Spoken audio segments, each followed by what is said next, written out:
Welcome to the Franchise Secrets Podcast with your host, Eric Van Horn. And today's guest is Sarah Kurtenbach, who also lives in South Dakota. We're at different ends of the state, but before she was in South Dakota, she was in New York. And today we are going to talk about influencer marketing. What does that look like from a national standpoint? How niche or local or micro can you go in that? And some of you may not even know what influencer marketing really is, and how does it apply to you as both a consumer and as a business owner. So we're going to get into all of that with Sarah, who has helped Chick-fil-A with some of their influencer marketing. So Sarah, welcome to the show. Hey, how's everybody doing? Eric, thank you so much for having me. I'm excited to chat. Oh, same here. When I first met you a little while ago and I heard you on stage, I'm like, I need to get her on the podcast, not just because you live in South Dakota and it's absolutely freezing here and we can commiserate together, but because I've never had anybody on the show to talk about influencer marketing, and we're starting to do that in some of my own businesses that I have and doing it at a micro level. And I'm not even sure if that's the right word. But so I was super excited to have you on. And as I started to dig into it and what you do, I realized like how much value you're going to have for just a wide section of the audience, whether they are in franchising, they're a franchisee, or they're a franchisor. So why don't you give us a little bit of context into who you are and your background? Absolutely. So really quickly, I started my career about 10 years ago when I lived in Atlanta. I started working for a technology startup company, and we built technology for Facebook for their advertising platform. We became one of their first 3 global partners when it came to building tech for their advertising platform. So I was in a really fun industry where it was the very beginning of social media advertising, and we were one of the 4 leaders in this. So I lived in Atlanta for 2 years. We built up the company and started to get a lot of traction out of the New York market, because that's where all the big time ad agencies are and the big time budgets. So the founder moved me up to New York to open up their New York office. And during that time, our company was acquired by a Fortune 100 media company called Gannett. They own newspapers, radio stations, TV stations all over the country. They acquired us to be their social media arm. So I worked under Gannett then for multiple years, leading strategy, leading sales for Facebook, Instagram advertising for Fortune 500 clients and also large advertising agencies. And then, Eric, about 4 years ago, my entire life changed because I fell in love with the man who lived in South Dakota. So love conquers all. And I quit my job in New York and I moved to Sioux Falls a couple weeks before the wedding. And then after the honeymoon, I started consulting with companies, mainly on social media ads. But one of my first clients was an influencer marketing technology company based in New York City. So that's where I really started diving into influencer marketing over 4 years ago. And I've been doing it ever since. And now here I am. Here we are in South Dakota. We're like worlds apart, because like you're on the other end of the state, and anybody that doesn't know, you probably pass 10 people on the interstate, but it probably takes 6 hours to get there. That's right. How have you seen influencer marketing change over the last 4 years? Yeah, I relate this a lot to when I first started in Facebook advertising. So when I first started working in Facebook advertising, hardly anybody was doing it because it was a scary new industry. Brands were like, wait, customers can talk back to me on this platform? I don't even know what to say. So nobody really wanted to advertise. And then sure enough, after a couple of years of more and more brands doing it and more people, customers flooding to the Facebook platform, every brand and their mom were then advertising on Facebook. Mm-hmm. So it became, you don't just want this, you need this. You need this in your marketing plan. And I see influencer marketing as the exact same trend. So when I started in influencer marketing over 4 years ago, it was very similar. It was still fairly new. Brands were trying to figure out, how do I do this? Because now I'm giving my content to other people to create, to do what they want to do. Like I don't really have control over the content anymore and what people post. So it was a scary thing for brands to do. But now again, over 4 years later, it's so similar to Facebook ads where influencer marketing is becoming not something you would maybe want to do, but you need to do. It is now a part of the marketing mix. 100%. So let's give people some context if they may not even know what influencer marketing is. Maybe they Yes. were, they were like, just so new to them. They don't even have the words to describe it. So can you talk to us what that looks like at a local level and then at a national level? Like give some Totally. names of some influence that people might know. And they're like, oh, that's an influencer. That's why I listen to Rachel Hollis or whatever it is. Right. Totally. So first of all, what influencer marketing is it is when brands partner with trusted people to promote their brand on their own unique channels to their audience. So I always give this example because when people are like, does influencer marketing even work? I explain it this way. So my husband, who I quit my job in New York to move to South Dakota He for, must be pretty but special, by the he way. he is the man. He's the man. So I met him on a blind date. It was my first and last blind date. And before I actually met him in person, I had multiple people reach out to me to be like, hey, Sarah, I actually know who Chad Kurtenbach is. He's an incredible man. He, is a man of integrity. He loves his family. Like, I had so many other people saying amazing things about him. And that intrigued me because do you know what would have turned me off is if before I met him, Chad kept texting me being like, hey, Sarah, just so you know, I'm going to be the best man you ever met. You're going to fall in love with me. I'm the smartest individual on the earth. Like, I'm the hottest man alive. I would have been like, you are prideful and cocky, and that's Yep. repulsive. I don't even want to meet you. So the same is true for brands. Okay. So think of it this way. If you are a brand, and yes, brands have to market themselves, but if all you do is when you talk to your customers is, we are the best, you should buy me, Mhm. you shouldn't look at anybody else, it can come across as repulsive. Yep.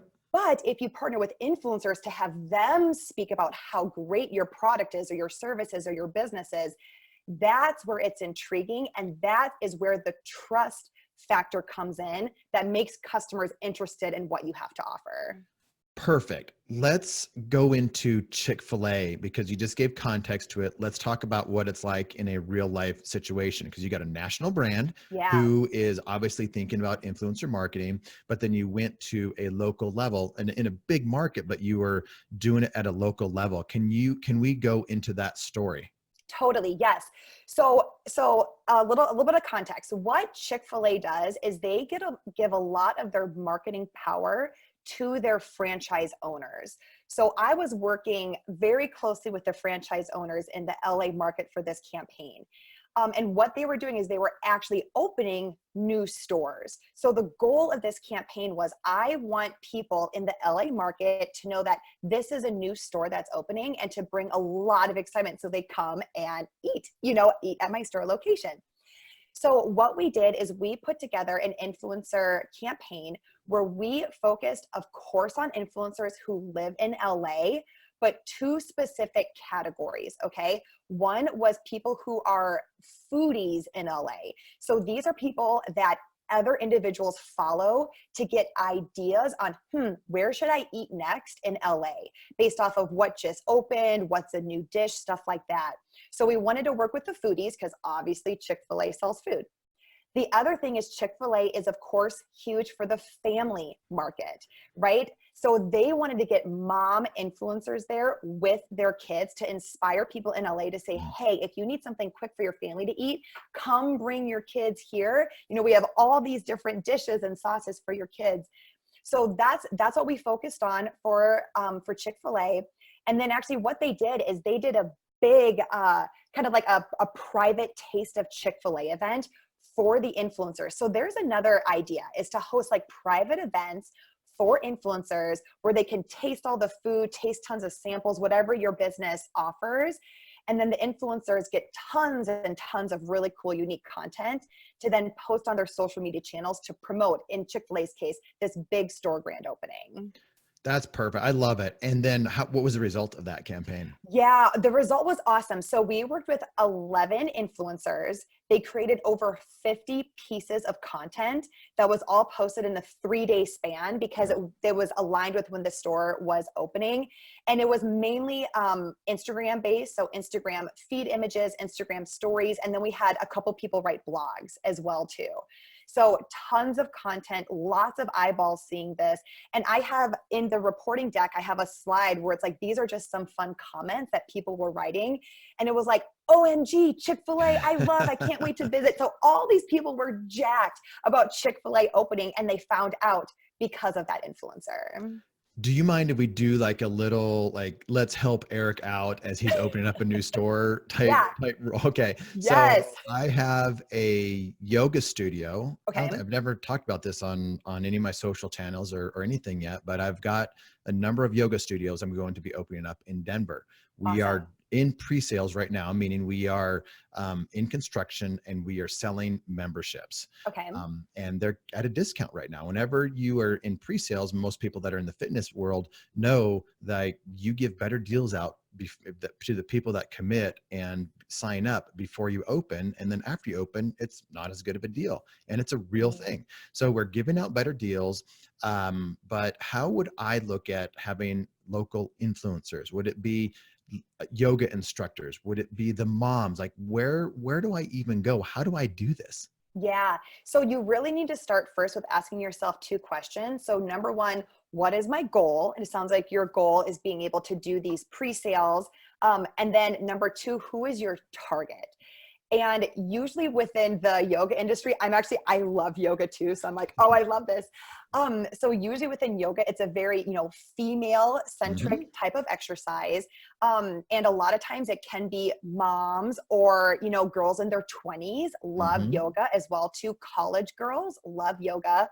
So if I were in your shoes, what I would do is I would kind of look at this as 2 different things. So one would be, how do I build excitement and do the pre-sales? And then the other one is then now how do I do an ongoing approach? So it's not just a one-off, but people can keep learning about it over time. But let's talk about the more of like this grand opening or the pre-sales, because that's what you're focused on now. So what I would recommend, and if I were in your shoes, what I would do is I would put together a couple key categories of the type of targets you have, because then you know what influencers you want to connect with. So it could be, moms, college girls, or young, girls in their 20s who are single. And then also like what you said, the fitness influencers. Those would probably be the 3 that I would focus on. So I would then do research to put together multiple influencer options in those 3 categories, because you want to work with people who don't just fit those categories. They have to be women who live in Denver that fall into those categories, but you also want their audience to be mainly the same, females who live in Denver. You don't want to work with an influencer where their whole audience is based in Australia, because that doesn't help you, And then what I would do is when it comes to doing outreach to the influencers and starting to understand what is their pricing, or can we do kind of like a bartering approach here, I would want to create a mixture of having multiple influencers in all of those categories. So I would want at least 2 fitness influencers, 2 moms, and then 2 young girls in their 20s. Because that way you are for sure reaching all of those audiences, and you can get the analytics afterwards and know what actually worked, because that will help you to know how to move forward in creating even a better marketing campaign after this first test. So do the analytics come from the influencer themselves and they understand that, and then they send it to you based on the post and there's probably a link within that post for them to sign up, taking them to a certain landing page. Is that right? Yeah, exactly. I mean, the only thing that as an outsider that you can see is their comments and the likes, but there's a lot of more analytics behind that. So you do have to get those analytics from the influencer. And I always put that in the contract, that a part of the contract is you need to provide us analytics, 5 or 7 days after the posts or stories are completed. So they have to supply that to you. And then when it comes to a link, if you do have a link, which in your case you would, right? Because you want people to go to the landing page to sign up. A good way to do that is be able to take that link and wrap it up into a bit.ly. A Mm-hmm. bit.ly is just a shortened link that you can then customize. And then you can see even within your own dashboard on bit.ly. So it's bit.ly in case people are wondering. You can have your own dashboard to see how many people are clicking on each of the individual links, which will allow you also to see like which influencers are driving the most traffic. Do you recommend having just like vanity things in there, or just really specific to you? Like, mine would be yoga dash, 1-2 or whatever. Or is it something that you want like more of a vanity, like yoga in Denver? Yeah, when it comes to influencers, I kind of like to customize it because then you can be able to see out of these 6 influencers, which of the 6 drove the most traffic. So it's not just coming from one. Mm-hmm. Something else you can do too, and this all depends on your website design and how easy it is, but a lot of times people will provide influencers with codes. So let's say you're working with a girl named Amber and she's a yoga instructor and she'll be your influencer. Her code could be, like Amber 15 to get Yep. $15 off, whatever your promo is. And then when people type in the code, they are happy because they get the discount. And then you can track how many sales Amber is supplying. Again, it all depends on your website Mm-hmm. design, but it's a pretty simple way to be able to track as well. So if your website's locked down, you as a franchisee don't have any control over that, Bitly is the way to go.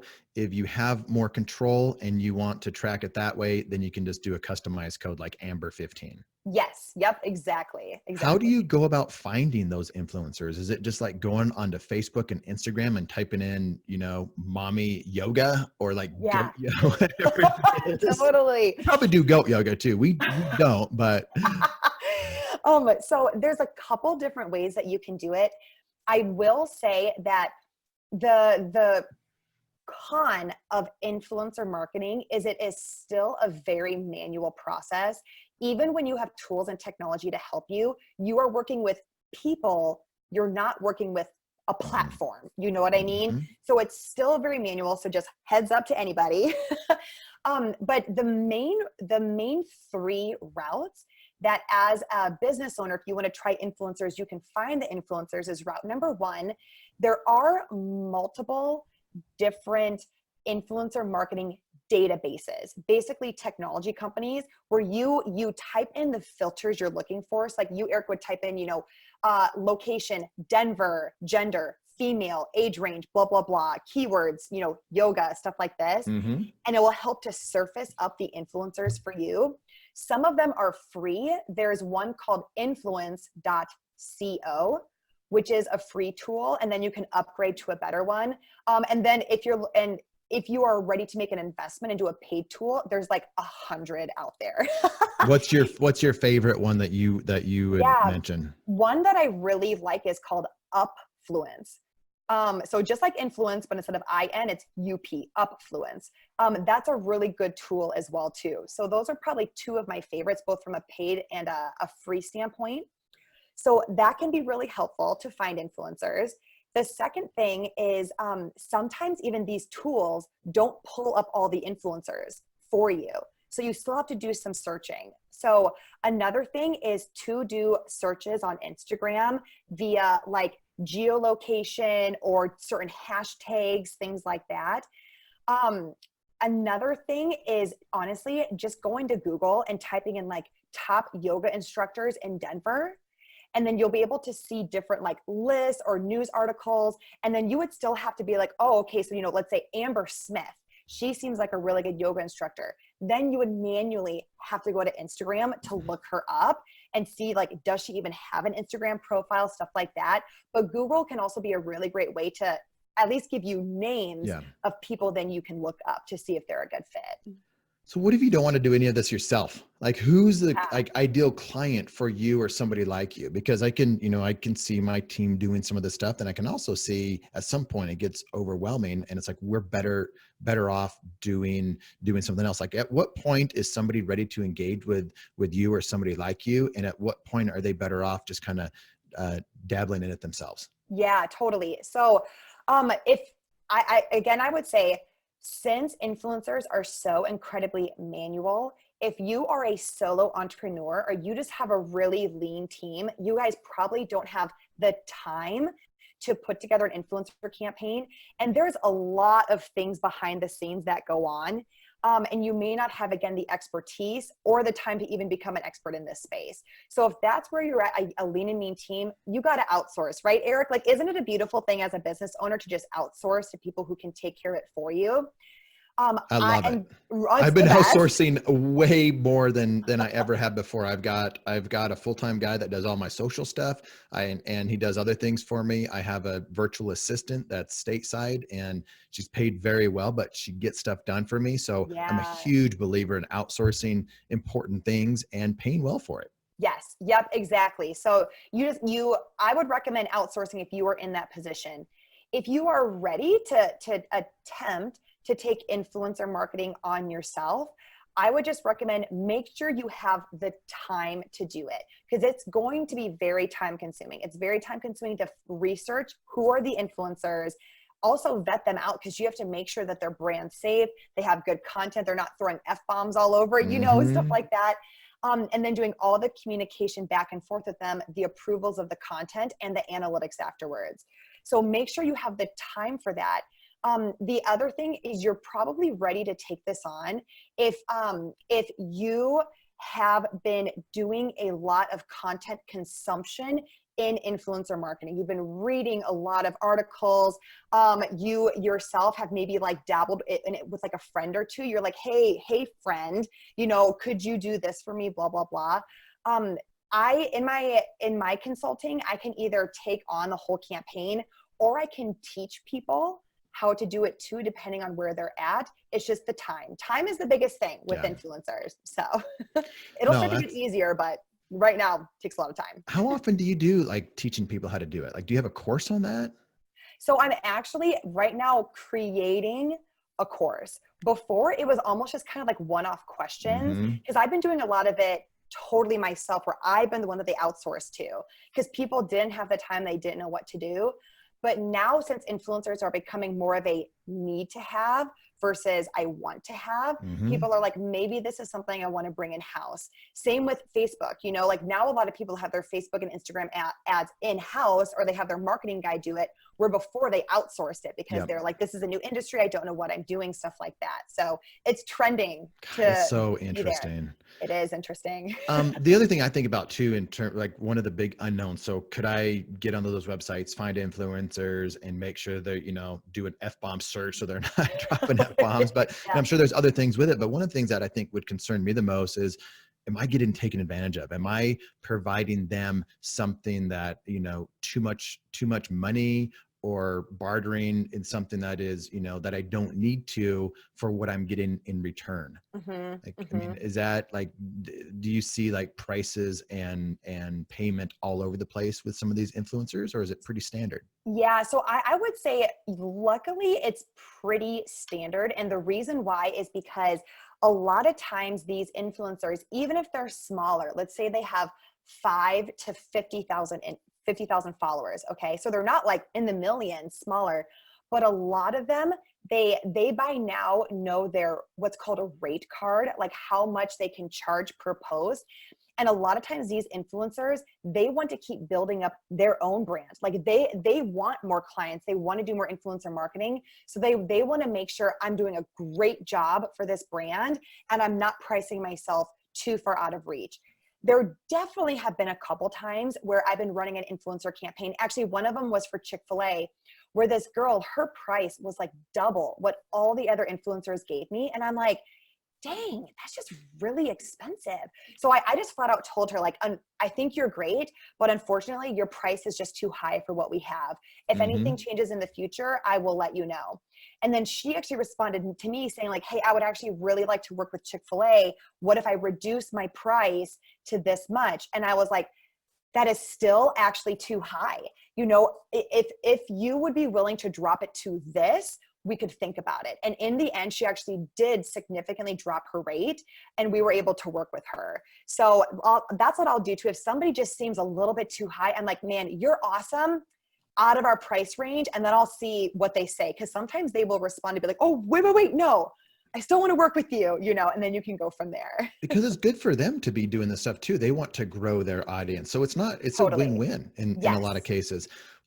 I've been hearing a lot more about engagement versus likes and engagements Hmm. versus, what you see as follows and things like that. Can you, do you see the same thing? Like what's Yes. most important? Totally. Engagement rate is something I focus on for every single influencer campaign that I do. Working with a tool like Upfluence, the tool that you pay for, will really help with that because they show you all those details. If you're doing it totally manually on your own without a technology tool, you yourself have to try to figure that out, which is a nightmare. So I would say use a tool. Right now, the industry standard and the average engagement rate across all influencers is about 1.7% engagement rate. What I try to look for is somebody who is at least at a 2% engagement rate or higher. The reason why this is so important, Eric, is because somebody could have a lot of followers, but if their engagement rate is really low, let's say it's like 0.4%, nobody freaking cares what they're posting. Hmm. So Yeah. if that's the case, you don't want to work with them. But if somebody has at least a 2% engagement rate, at least right now, currently where we're at or more, then you know that their audience, like, they actually do care what they're posting. So they'd be somebody that would be good to work with. Good. What is the most common like misconception about influencer marketing? Oh man, I think that the most common misconception is probably two things. I think one thing is people think like it seems kind of easy, right? You just ship them product and they post, and it's like, oh my gosh, there is so much more behind the scenes that goes on. So that's probably number one. It's not as easy as it looks. I would probably say that the other thing is a lot of people assume that just because you give somebody product for free, they're instantly going to want to work with you. Yes, that was the case in the past, and maybe is the case now for very small influencers. But now people are looking at this as a business, and it's changing now where you almost have to pay to play in a lot of areas. So if you want to dabble in influencers, I would recommend putting together an actual marketing budget for it because you most likely would have to pay them. A lot of people aren't incentivized just by free product anymore. So who is too small to have an influencer marketing campaign? I'm one yoga studio. Pretty soon Yeah. it'll be 9, but right now it's Yay. one, and and and it sounds like I could do it with one, and there's a Yes. campaign that I can do because it's really micro in that niche. So I mean, one location, one store, one Mhm. business is fine. You just have to find the right ones, right? Yep, 100%. So I'll give you an example. There is a restaurant that opened in Sioux Falls, South Dakota. Okay. Sioux Falls, we're not a mecca metropolis going on. But their restaurant is bomb. And what they did is they have one restaurant in Sioux Falls, and they partnered with a couple just like key, I would say, leaders in our city, and then also people who like live in the neighborhoods as well too. Some of these people might only have 200 to 500 followers, but the thing is that their 200 to 500 followers most likely live in Sioux Falls, right? Because it's their neighbors, it's their Hmm. friend, it's their community. So they took a really, what in the influencer world is called nano approach. They're working with little tiny nano influencers in this little nano pocket. And for them, it's going really well because now news has spread all over their neighborhood and all over Sioux Falls about their new restaurant opening up. And yeah, they were not too small to do it with just one store in Sioux Falls. Did these nano influencers even know that they were a nano influencer? No, I honestly don't think so, Eric. I think I think for them, they just saw it as a cool way to like, wow, okay, I get a gift card and I can go try all this food and stuff like that. And then I just post about my favorites on Instagram. Like this is kind of cool. I is don't think they ever saw it as an influencer marketing route. is part of that giving them, whether they know they're an influencer or not, giving them a platform and something special like that VIP treatment coming in for a taste the night before, whatever it is? Is that part of it? So they're posting on like things like that? So for that is one great way to do it. I love the concept of when there's going to be a grand opening to host a private event for influencers specifically, like for influencers and key leaders, because they love that VIP treatment and they'll Mhm. definitely more likely tell about it to their friends. Plus you get them to tell their audience on Instagram and Facebook, which is great. The other way to do it then is when you supply them with, that gift card, or for you, maybe it would be like, here are like multiple free classes or a free month or Mhm. 60 days, stuff like that. Maybe they aren't going to be at like the VIP route, but they still feel super Mhm. important because they're like, wow, I was chosen, like me, I was chosen to be able to come experience this and to give my solid feedback. One thing that will be really important as a business owner is if you were to start this, make sure you have what is called brand guidelines available to give to the influencer, which basically says when you make a post or an Instagram story, you have to ensure that you use this handle, you tag us correctly, you geotag this location, you use this hashtag, other things like that. So they're not just like, post something and then people can't even find your business because they didn't tag Mm. you correctly, so you also just want to make sure that what you hand over to them is simple, easy, but gives them the guidelines so they know exactly what they need to do for their content. So we've taken this from like a big thing of influencers out there. Half the people probably didn't even know what we were talking about, at least if you're in South Dakota, like us, Right. you don't know what we're talking about. But I mean, if you break it down, it's like from a neighborhood, there's a mom or there's someone that organizes the Facebook group for the neighborhood. And they are Totally. the ones that, another word is a connector. They're connected to the community and they're just that like community liaison person. That is kind of how I see that nano influencer. They are just Yep. the connector. Do you see them having Facebook groups? Totally. That is such the right way to look at it, Eric, is who are the people that have their own little circle of influence within their community, their friends. Maybe they're leading the PTA at school. They're not going to have a million followers, but you know what? All the moms at school most likely follow this person on Instagram. So that is such a great way to look at it. Within Facebook groups, some groups say like you cannot post like promotional things, stuff like Mm-hmm. that. So it all depends, but that's exactly it. Yep. Who are these people that are key influences within their little circles that could be great for your local business and the neighborhood that your business is based in? So what are some of these terms? We got I've heard influencer and nano influencer. Is Yeah. there anything in between? Yeah. Oh my gosh. Okay. So there is almost this hierarchy tier of influencers because it has grown so much. A couple years ago, it was just the term influencer.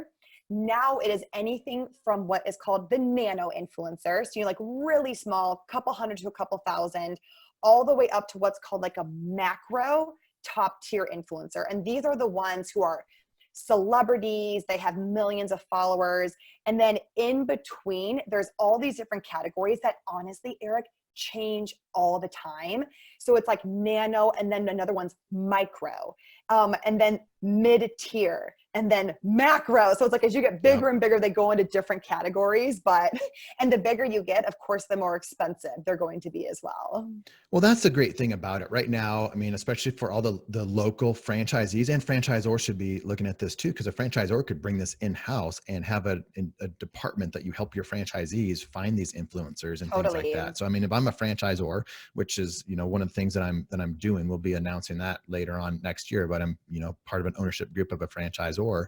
And, as I think about that, like I want to have my franchisees have access to this and to make it easy for them.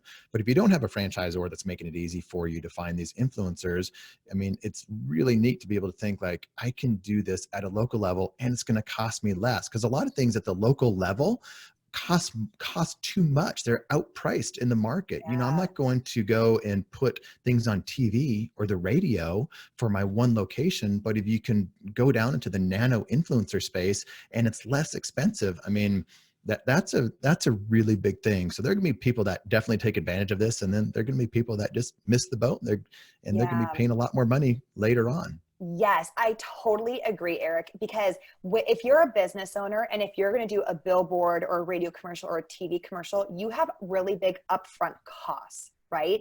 And then the thing is, it's really hard to measure that. You put up a billboard and they'll tell you like how this is 5,000 people drive past this billboard every day, but how many people actually see it? You don't really know. It's really hard to get the metrics back. But when you go about the route of using influencers or social media ads, Facebook, Instagram ads, because you can target at the zip code level, then you have so much more control over your budget, because you can start spend, stop spend whenever you want. You can choose like, and do I just want to give out gift cards, or what do I want to do to help decrease my cost for influencers? You can focus more at the local level as well too, and you don't have those huge upfront costs. So I love those two routes for more of a local business. So we've been talking a lot about like who we want for influencers for our businesses.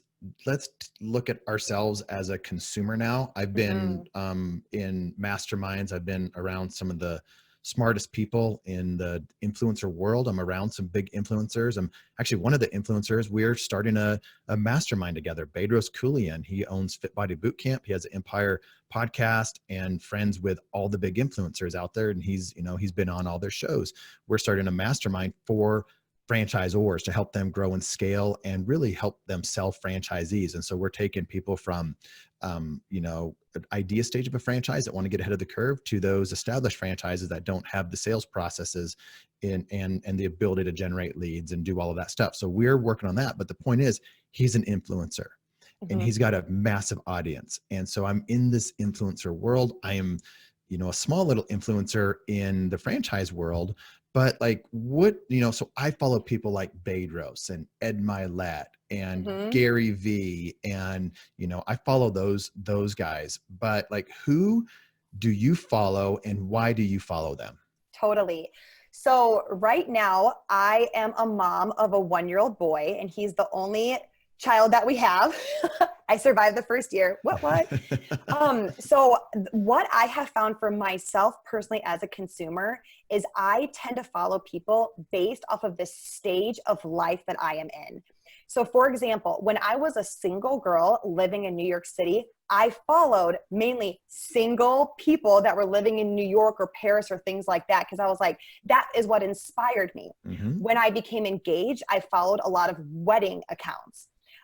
When I became a wife, I started following accounts of other women that were wives, so I could also get inspiration from them. And then as a mom, guess who I started following, Eric? Now, the most people that I follow are mom influencers or people that give really good tips and bring value to moms. So I follow sleep experts. I follow people that teach you how to introduce food to your baby. I would say the most important thing is if you are a person that like wants to become an influencer, the thing is you need to bring value, because that's why people follow you. I choose to follow certain mom influencers because they bring me value on what do they do to give their kids snacks. Here's their bedtime routine, stuff like that. So it transitions over the course of your life. So like even you, where you are at right now, and you're starting this mastermind and stuff like that. So for you, the most people that you follow are going to be within that category as well.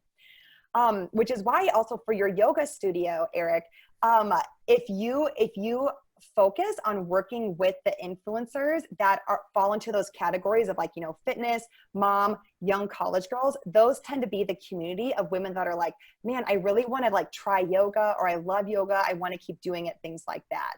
But that is what I personally see happening in regards to who I tend to follow as a consumer. Well, this has been a fascinating conversation. We're probably going to have like version 2.0 at some point as things are changing fast. And I'm going to have experience in this before long. Because we're going to, start doing this in Denver and the yoga stuff, and maybe some of my other businesses as well. I made a list.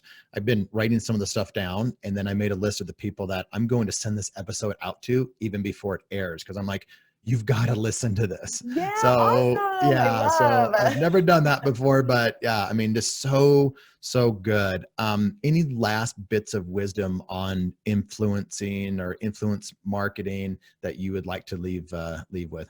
Yeah, I just encourage franchise owners to try it. But try it in the right way. Make sure that you work with people who are brand safe. People that are great communicators back to you and that will follow your guidelines. But kind of like what we talked about earlier, there can be a really low cost to testing this out. So why not test it out if the cost is low and you can see if something could work really well for your business or not? So just do it. Let's go. Just do it. Right. That's just good advice for business people in general. I mean, we just got to make decisions and just do it. And that's exactly what I'm going to do. Yeah. If you want to know more about Sarah, it's the Kurtenbach group. Yes, that's right.